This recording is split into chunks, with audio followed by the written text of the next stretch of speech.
Let's do a Thanksgiving book tag. I'm just sitting here. Hi everyone, I'm Mara Lee. Welcome to my channel, Book Omens. Today I thought it would be fun to do a Thanksgiving book tag. I originally found this book tag on a blog called The Sassy Geek, but it was actually a tag that was created way back in 2014 by two girls named Becca and Erica, and I will of course link both those in my description below. Question number 1 is bread. What book is purely fluff and has no real plot line? I have two books for this. The first book is called Classic Scrapes by James Acaster. He's a British comedian and he is hilarious. This particular book is more of a memoir recounting certain moments from his life where he's gotten into a bit of trouble, and it's really funny. The second set of books I would suggest for this are the Narwhal and Jelly Jolt books. These books are just pure, sweet fluff. They are super cute. They're short. They're only about 40 pages or so. They're probably meant for, well, I know they are. They're more for the middle grade set. I noticed one day when I was at the library and I snatched it up, and I have read all of the books that are out in the series so far, and they are just super cute. Question number 2 is turkey. What book made you want to fall asleep? Now, in my opinion, a book making you want to fall asleep isn't necessarily a bad thing. In fact, I use that as like a book superpower.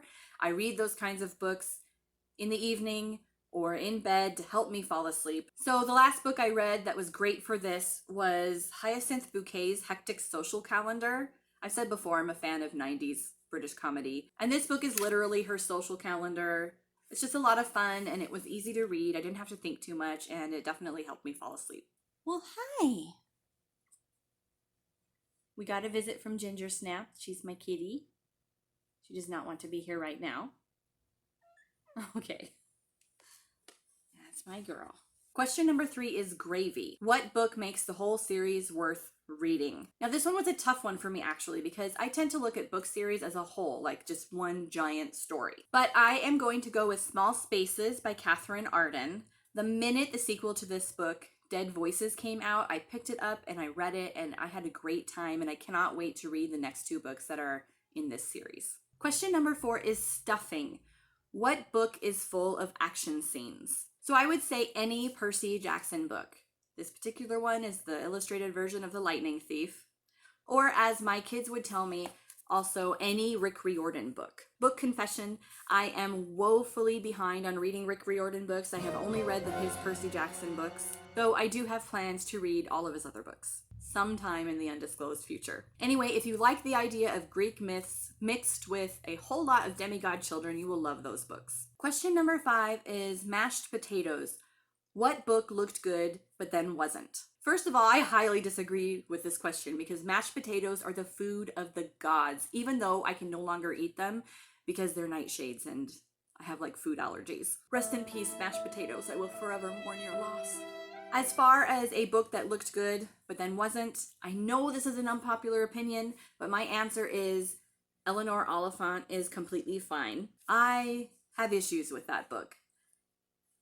It made me really, really angry. And I feel like it probably was a book that I should never have read. I actually feel like it was mismarketed, but that's all I'll say here. It made me mad. Number 6, Cranberries. What book had the sweetest romance? My answer for this is What to Say Next by Julie Buxbaum. I love this book.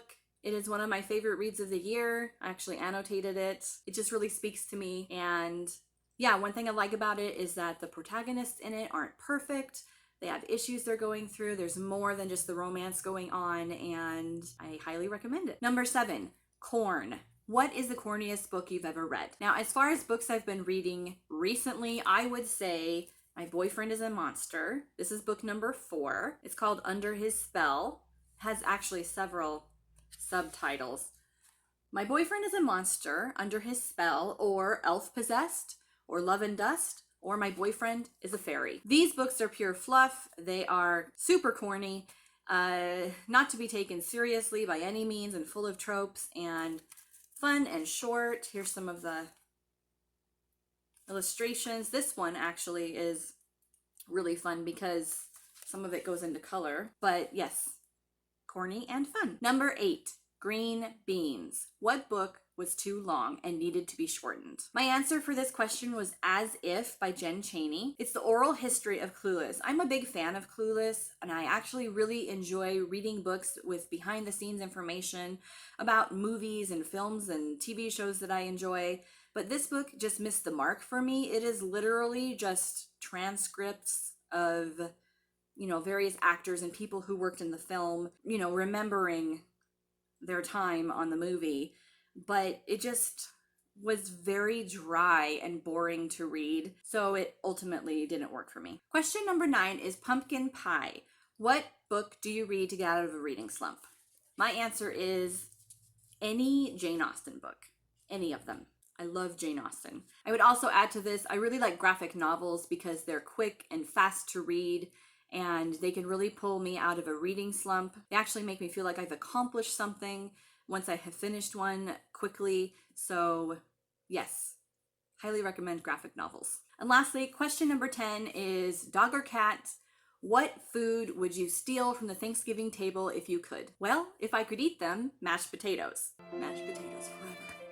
Well, that's it for now. Thank you so much for watching. If you liked this video, don't forget to like and subscribe. It helps me out. And I will see you soon in a new video. Bye.